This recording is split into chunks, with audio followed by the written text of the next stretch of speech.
अस्सलाम वालेकुम। जैसा कि आपको पता है कि तकरीबन कोई 3 या 4 माह बाद इंटरनेशनल T20 वर्ल्ड कप है, उसकी तैयारी के लिए पाकिस्तान की टीम बन रही है और उसकी तैयारी में ये सीरीज़ भी खेली गई, उससे आगे आने वाली भी सीरीज़ खेली गई। लेकिन इस सीरीज़ से पहले पाकिस्तान के जो हेड कोच हैं, जो वाइट बॉल के हेड कोच हैं माइक हेसन ने, उन्होंने एक बात की है कि जो फ़खर ज़मान है उनको ड्रॉप नहीं किया गया, उनको रेस्ट कराई गई है। मतलब बाबर आज़म को फ़खर ज़मान की जगह पर टेस्ट किया गया है कि बाबर आज़म अपनी फॉर्म में आते हैं या नहीं आते, और फ़खर ज़मान को रेस्ट किया गया है। पहले तो ये नहीं बनता था कि फ़खर ज़मान की जगह पे बाबर आज़म को टेस्ट करना, क्योंकि बाबर आज़म एक ऐसे प्लेयर हैं जिनके बगैर T20 किसी भी स्क्वाड की, जो पाकिस्तान का स्क्वाड है, T20 का स्क्वाड, वो बाबर आज़म के बगैर नहीं बन सकता। ये मेरे समेत बाकी काफ़ी ज़्यादा जर्नलिस्ट और बहुत से प्लेयर्स, एक दो के अलावा बाकी सारे जर्नलिस्ट का यही मानना है कि जो टीमें हैं, जो पाकिस्तान की टीम है, वो बाबर आज़म के बिना बनना मुश्किल है। क्योंकि अगर आप देखें तो पाकिस्तान ने काफ़ी देर से स्ट्राइक रेट को एक हवा बनाया हुआ था कि बस स्ट्राइक रेट ही है जो पाकिस्तान टीम को ऊपर लेके जा सकती है। लेकिन स्ट्राइक रेट और जो कंसिस्टेंसी है, उसको भी आपको मैनेज करना पड़ता है, एक बैलेंस बनाना पड़ता है कि स्ट्राइक रेट कितनी है और एवरेज कितना है, बंदा कितना कंसिस्टेंट है।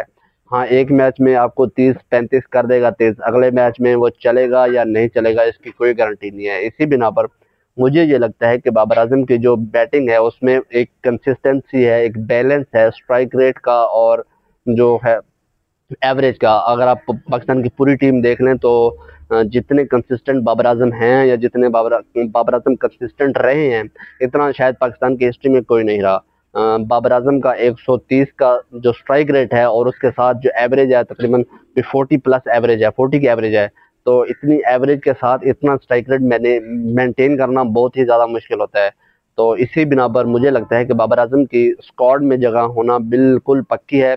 और अब बात रही फ़खर ज़मान की, तो फ़खर ज़मान भी एक ऐसे बैट्समैन है, जब मैंने कहा है कि बाबर आज़म के बिना पाकिस्तान का कोई स्क्वाड नहीं बन सकता, तो फ़खर ज़मान ही बिल्कुल ऐसे प्लेयर्स हैं करंट लॉट में जो एक पूरी टीम को एनर्जी देते हैं। और फ़खर ज़मान एक पूरा एतमाद प्लेयर्स रहे हैं शुरू से ही, जब से उन्होंने चैंपियन ट्रॉफी जिताई है। और उसके बाद भी फ़खर ज़मान ने काफ़ी ऐसे मैचेस खेले हैं, ख़ासतौर पे जो चैंपियन ट्रॉफी का सेमीफाइनल था ऑस्ट्रेलिया के खिलाफ, उसमें भी 50 की। और उसके बाद जो न्यूजीलैंड के खिलाफ जो वर्ल्ड कप था 2023 वाला जो इंडिया में हुआ था वर्ल्ड कप, उसमें भी फ़खर ज़मान की जो परफॉर्मेंसेस थी, जो उनका कैरेक्टर रहता है टीम में, वो बहुत ही ज़रूरी है। क्योंकि फ़खर ज़मान के बारे में लोगों का मानना यह है कि अगर ये क्रीज पर रुक जाए तो मुश्किल से मुश्किल मैच भी पाकिस्तान आसानी से जीत सकता है। जैसे 2023 में जो न्यूजीलैंड का मैच था, तकरीबन उसमें 400 का टारगेट था, और पाकिस्तान ने, या वर्ल्ड कप की हिस्ट्री में पहली बार ऐसे हुआ है कि कोई टीम 400 का टारगेट चेज करते हुए जीती है। और उसमें जो फ़खर ज़मान का कैरेक्टर था, उसके बाद आपने सुना होगा फ़खर ज़मान और बाबर आजम का जो इंटरव्यू था, उसमें फ़खर ज़मान ने कहा था, बाबर आजम ने कहा था कि शायद हम ये टारगेट चेज कर लेते, तो फ़खर ज़मान ने उनको रोका और कहा कि शायद नहीं, हमें ये टारगेट चेज करना ही था।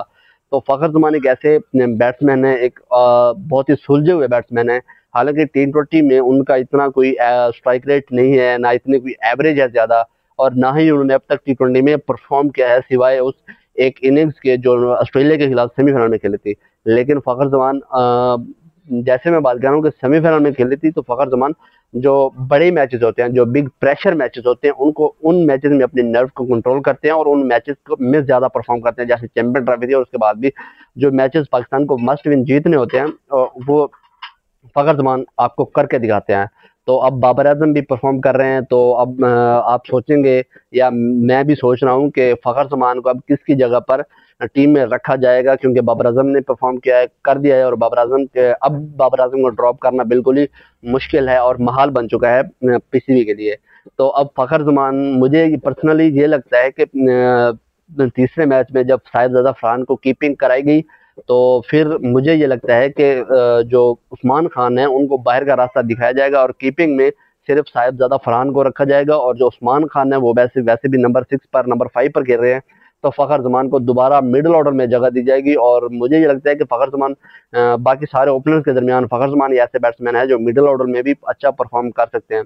तो मुझे ये लगता है कि फ़खर ज़मान को मिडिल ऑर्डर में जगह दी जाएगी, और उसके बाद जो उस्मान खान है उसको बाहर का रास्ता दिखाया जाएगा। लेकिन इसमें मसला यह है कि साहिबजादा फरहान को आप एक और रिस्पॉन्सिबिलिटी दे रहे हैं कीपिंग की। जैसे कि हमने देखा कि शाम अयूब के हवाले से भी हमने जब हमने उनको बॉलिंग की रिस्पॉन्सिबिलिटी दी तो वो बॉलिंग में जो बैटिंग है उसमें कुछ खास करते हमको नज़र नहीं आया। इसी तरह मुझे ये लगता है कि साहिबजादा फरहान को कीपिंग से दूर रखा जाए। वो कोई इतने खास कीपर नहीं है, उनको कीपिंग से दूर रखा जाए। और जो है उसमें आप हसन नवाज की जगह पर मोहम्मद हारिस को खिला सकते हैं, या फिर क्योंकि हसन नवाज ने भी कोई आखिरी 10 मैचों में कोई ज़्यादा परफॉर्मेंसेज नहीं, आखिरी 8 मैच उठाते हैं उनके तो तकरीबन कोई 8-9 की एवरेज बनती है और स्ट्राइक रेट भी कोई ज़्यादा नहीं है।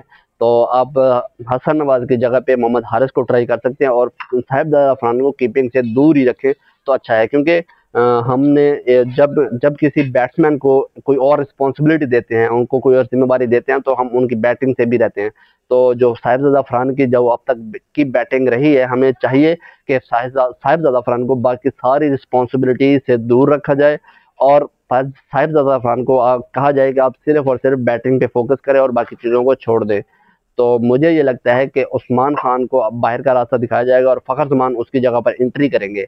आपको क्या लगता है? अपनी राय कमेंट सेक्शन में जरूर दीजिए। अल्लाह हाफ़िज़।